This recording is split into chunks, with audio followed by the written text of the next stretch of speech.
Assalamu alaikum. Welcome to the second lecture of Pakistan Affairs, that is role of religious leaders.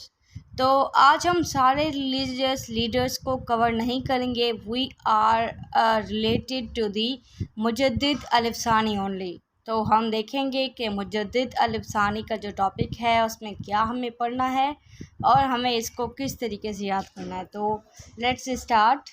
हज़रत मुजद्दिद अलिफ़सानी, जिनको हम शेख अहमद सिरहंदी के नाम से जानते हैं, हिस्टोरिकली इनको हम देखते हैं कि ये रिलीजियस स्कॉलर रह चुके हैं पाकिस्तान की हिस्ट्री में. इनकी बर्थ अगर हम देखें तो वो मैंने प्रीवियसली स्लाइड में लिखी हुई थी, दैट इज़ 1564. ठीक है, और उनकी डेथ कब होती है? 1624 में. अच्छा, हम जो बातें आज डिस्कस करेंगे वो ये हैं कि हु वाज मुजद्दिद अलिफ़सानी, और उसके वर्क के बारे में हम डिस्कस करेंगे और हम देखेंगे कि उसने जो जो काम किए हैं इस्लाम के लिए और मुस्लिम्स के लिए, तो उसका क्या असर पड़ा है सोसाइटी के अंदर. तो लेट्स स्टार्ट. सबसे पहले तो आपने ये याद रखना है कि जो मुजद्दिद अलिफ़सानी थे वो हज़रत उमर के डिसेंडेंट थे और इसकी वजह से उनको फ़ारूकी भी कहा जाता था. ठीक है, और हिंदुस्तान के शहर आगरा के अंदर उन्होंने मुग़ल एम्पायर के रॉयल कोर्ट के अंदर इस्लाम को प्रीच करना स्टार्ट किया. असल में हुआ क्या था कि मुग़ल एम्पायर जो अकबर थे उनके दौर में दीन इलाही का कॉन्सेप्ट सामने आया था, जिसका मतलब ये है कि इस्लाम का वो कॉन्सेप्ट जिसमें उन्होंने कुछ साइलेंट फीचर्स ऑफ हिंदुइज़्म भी मिला दिए थे. तो अल्टीमेटली इस्लाम हो जाता है यहाँ पर इम्प्योर, और मुजद्दिद अलिफ़सानी ये नहीं चाहते थे कि इम्प्योर इस्लाम जो है वो लोगों के अंदर जाए या लोग उसको फॉलो करें. तो ये इस्लाम की प्योरिटी चाहते थे और इन्होंने फिर इस्लाम को प्रीच करना स्टार्ट किया.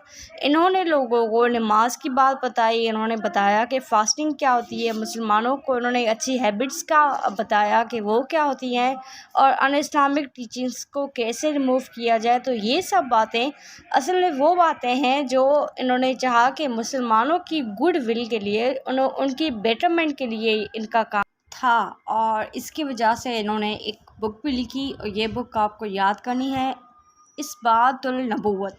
ठीक है, इसबातुल नबुव्वत वो बुक है जिसमें इन्होंने प्रॉफिटहुड के बारे में बताया, और ये बुक जो है वो मुसलमानों को गाइड करने के लिए, इस्लामिक कॉन्सेप्ट को बताने के लिए, उसको क्लियरिफाई करने के लिए इस बुक का सहारा लिया उन्होंने, और बहुत सी बातों के जो मिसकॉन्सेप्ट्स थे, मिसकॉन्सेप्शंस लोगों के अंदर थी, वो क्लियर की. लोगों ने इनके ख़िलाफ़ बहुत साजिशें भी की, इनको इम्प्रिज़न में रखा भी गया, लेकिन इनको इम्प्रिज़न से निकाला गया.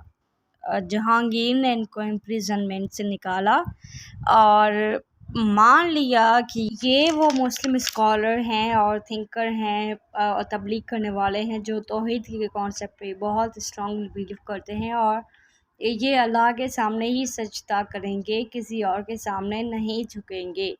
तो अल्टीमेटली अगर हम देखते हैं तो मुसलमानों के लिए ऑटोमेशन थ्योरी के लिए इनका इस्लाम को प्रीच करना और इस्लाम की बातें बताना बहुत ज़्यादा ही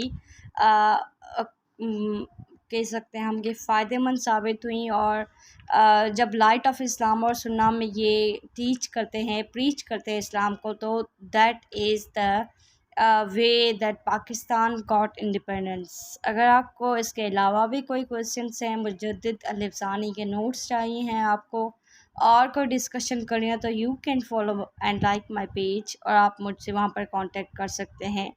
simplified learning with Saeed Sumbul मेरा पेज है, आप इसको सब्सक्राइब कर दें, क्योंकि हम पाकिस्तान अफेयर्स के नेक्स्ट लेक्चर्स में नेक्स्ट जो रिलीजियस लीडर्स हैं उनको डिस्कस करने वाले हैं, और ये सीरीज़ बहुत इंटरेस्टिंग होने वाली है.